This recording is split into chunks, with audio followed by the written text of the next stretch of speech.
2010 was a ridiculous year in video games. Mass Effect 2, Fallout New Vegas, Red Dead Redemption. It's also the year the narrative-driven game hit its stride with Quantic Dream's Heavy Rain and a wildly experimental game called Alan Wake. A standout against this catalogue of heavy-hitting role-playing shooters, Alan Wake is an experimental, story-driven game inspired by David Lynch and Stephen King.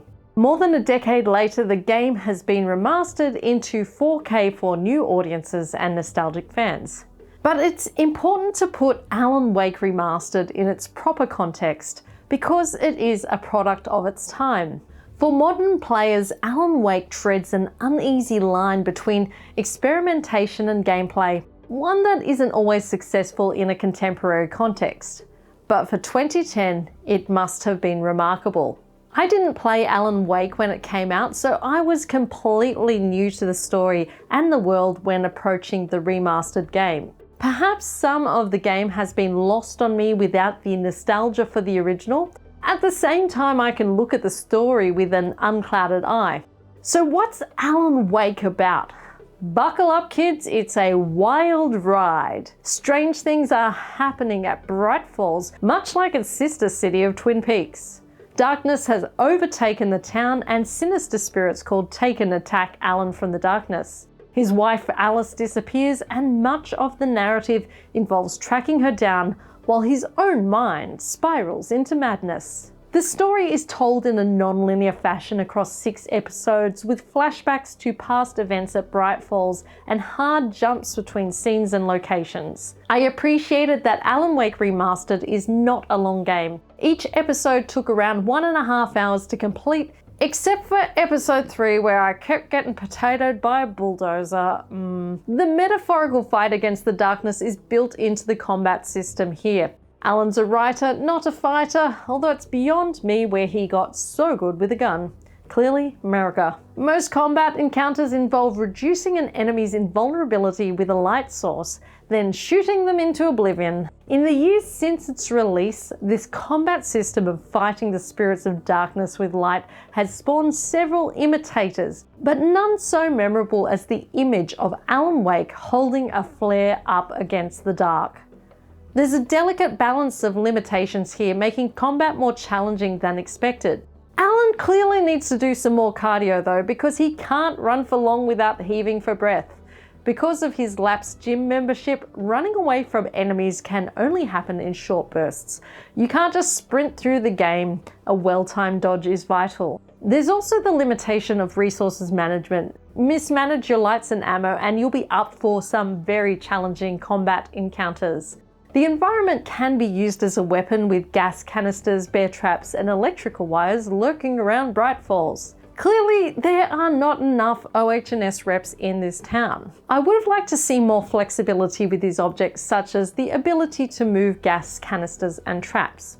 One of the best strategies to avoid being overwhelmed is to keep your back to a wall. The ninja-like shadows can't sneak up on you then. Boss battles, if you'd call them that, alternate between large shadow creatures or possessed farm machinery or both. The game wasn't clear on whether you could defeat these machines early on, and it was only until late game that I realized the faint circles on each enemy signify how much shielding they have left.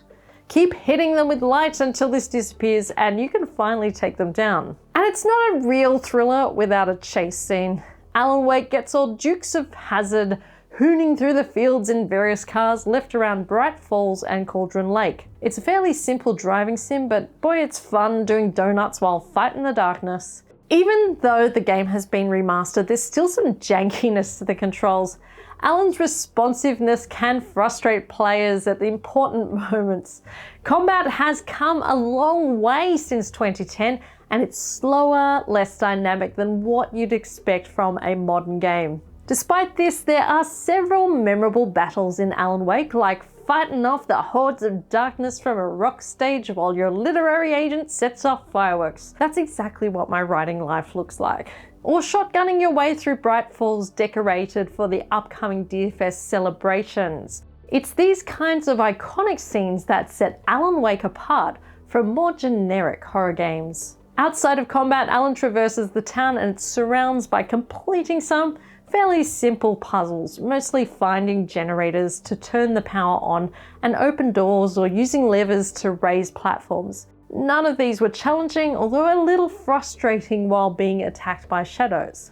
There are trophies for collecting pages of Alan's poorly written manuscript and other small collection tasks. Perhaps this was once a substantial reward for exploring the world of Alan Wake, but it feels tedious to scour the world, especially when the NPCs spend a lot of time ushering you through the narrative. The use of NPCs to herd the player through the game is quite heavy-handed at times. You don't want to be told to hurry up when you've got a conflicting goal to collect things and to also explore. It also detracts from experiencing the full environment design. As any author will tell you, atmosphere is key to immersion, and the environment design of Alan Wake plays a huge part in maintaining the game's tension.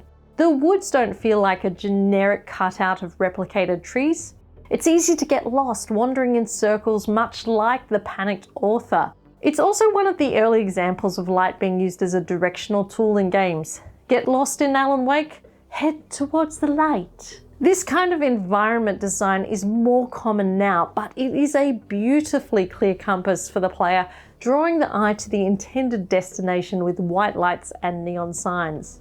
You'd expect sharpness from the 4K version, and it delivers down to the blackhead-filled paws of Barbara Jagger. While this level of detail looks great in the environment, it's a different matter on the animated NPCs, with clothing and facial textures feeling a little smooth and under-rendered. It's also quite dark when streaming from the PlayStation 5. On a HDR monitor it looks great, but when broadcasting the game you will need to bump the brightness right up. So that's my thoughts on Alan Wake Remastered. I do want to dig more deeply into the narrative and some of the issues I had with the mythological symbolism. The short story is it's pretty overwrought, but that's a whole nother video for me to get into. If you want to watch that, I'm going to keep the spoilers to that video. Do I recommend playing Alan Wake Remastered? Yes, I do. I do think it is really worth experiencing this story. First, to see how far Remedy have come with games like Control, and then of course, getting that context for Alan Wake 2 is really worthwhile. What's great to see is where Remedy have gone from this. Control refined this experimentation with a more mature, clearer vision for the world, and with maturity comes restraint. I haven't played Alan Wake 2 yet, it's on my list, but its outstanding reviews indicate that it's a much better game, and I'm keen to check it out for myself now that I have some understanding of what's gone on before. Or not.